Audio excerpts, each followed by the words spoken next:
So the last few weeks we've been working with finding the area of polygons. And polygons are two-dimensional shapes. They have a length and a width. Now we're going to start looking at three-dimensional shapes, and all of these are three-dimensional. They're not flat. They have a third dimension. There's some important vocabulary you need to know for talking about three-dimensional shapes, and we're going to be going over that now. Let's start with the basics with a cube. A cube is made up of 6 identical squares. So all of these are squares, and they're all the same size. When we talk about 3D shapes, a lot of times people will say, oh, the side. And the side could be this, or the side could be this. It's not really clear. So there's some math terms that are a little clearer. This flat part is called a face. So here is one face, 2 faces, 3 faces. I thought that one looked a little like Mr. Rich. 4 faces,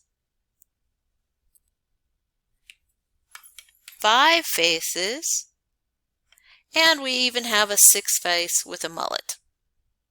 So this cube has 6 faces, and it's difficult. I know sometimes I want to call them a side too, but if somebody talks about how many faces an object has, they're talking about how many flat surfaces. So this one has 6. Where those faces meet, like this or like this, is called an edge. So if we look at this cube, we've got 1, 2, 3, 4 edges here. We've got 1, 2, 3, 4 edges in the back, and we've got 1, 2, 3, 4 edges here. So we have 12 edges in this cube. Also in this cube we have corners, but in math we don't call them corners, we call them vertices. If you have one, it's a vertex. Plural, it's vertice. So we have 1, 2, 3, 4, 5, 6, 7, 8 vertices in this cube. All right, now let's take a look at some other shapes.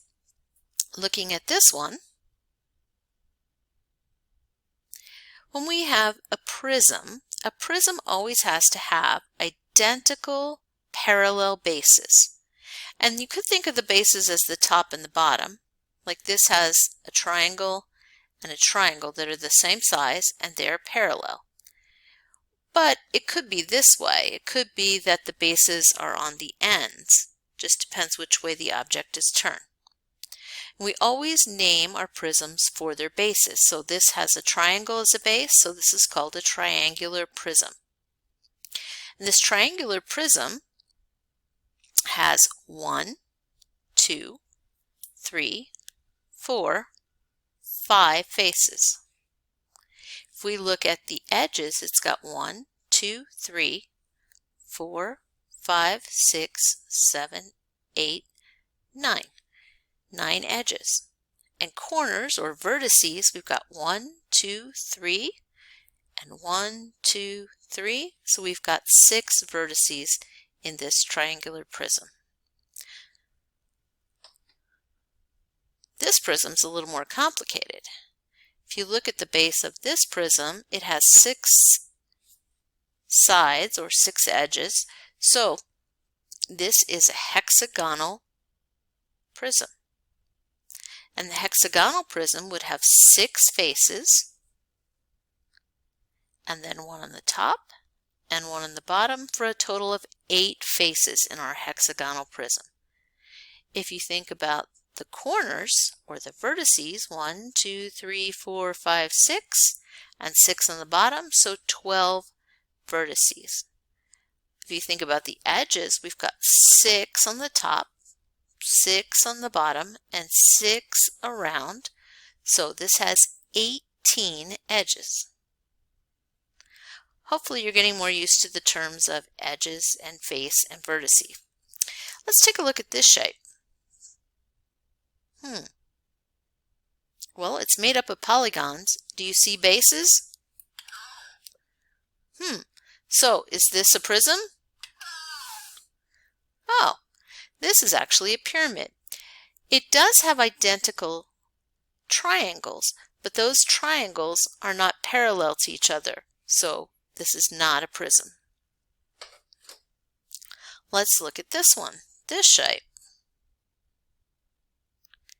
Well, this circle and this circle are identical, and they're parallel, right? So is this a prism? Are you sure?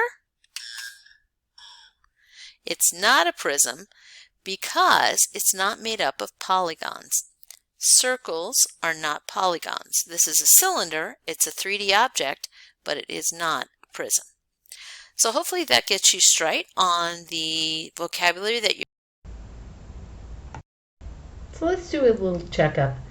Which of these objects are prisms? I'll give you a hint. There's more than one object here that's a prism, but they're not all prisms. The last check as an exit. How many faces does this rectangular prism have?